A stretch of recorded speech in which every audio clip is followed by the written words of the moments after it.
Over Grand Rapids right now, it's fairly quiet. No precipitation falling. Grand Rapids to the northwest, most likely done with any significant precipitation. Maybe a few flurries will fall overnight tonight into tomorrow morning, but most of it going to be positioned to the southwest, and it all looks to be snow before it finally moves out of our area. We've been dealing with this slow moving low pressure system since it moved in Tuesday night, and we're finally getting the tail end of this system. And as for temperatures across the Midwest, we're just above freezing in Grand Rapids, Chicago at 35, but you can see in Green Bay 31, and up towards Minnesota and out towards North Dakota as well. Those 20s, those are sweeping into our area tonight. We'll have a very chilly night. And then tomorrow afternoon, we'll be lucky to get into the upper 30s, but wind chills will be a factor going into that as well. Right now across the area, we're below freezing north of Grand Rapids, 31 in Fremont and Big Rapids, at freezing in Mount Pleasant.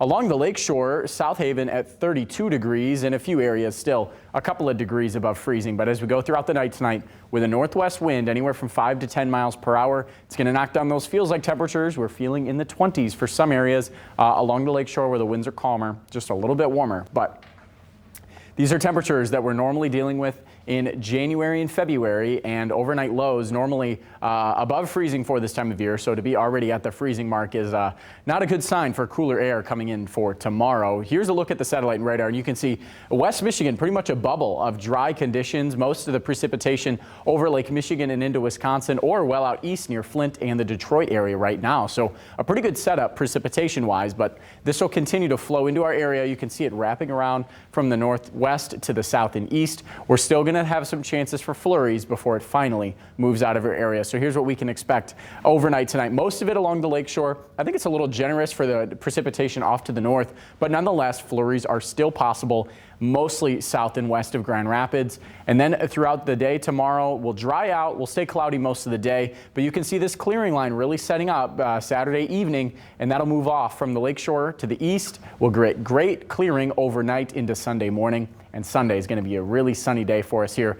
I think it'll be a mostly sunny day throughout all of afternoon. That'll push those temperatures right back up into the 50s, and it'll be a nice end to our weekend. But as we start next week, we're already looking at more rain chances. Here's Monday at midnight, and you can see more rain at our doorstep starting our day in our work week going into next week.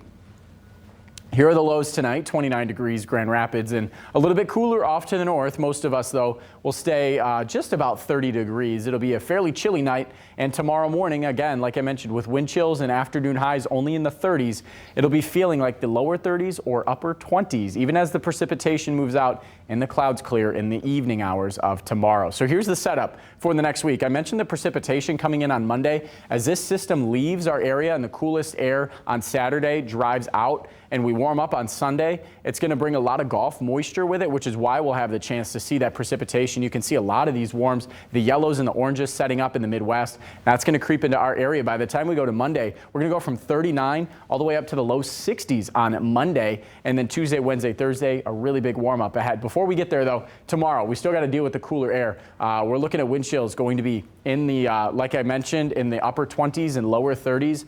The winds overnight are going to be calm, but in the afternoon hours, they'll start to pick up in the late morning, and we'll see sustained winds out of the northwest at 10 to upwards of 20 miles per hour. Wouldn't be surprised to see some gusts upwards of 30 miles per hour as well. But again, Monday, rain starts. Looks to see scattered chances through Tuesday, more widespread rain Wednesday and Thursday. And as the time it wraps up on Friday, temperatures back in the 40s. Jamie, it's an up and down roller coaster, something we're used to, though, in April. Yeah, I'm just happy we're getting a little higher up than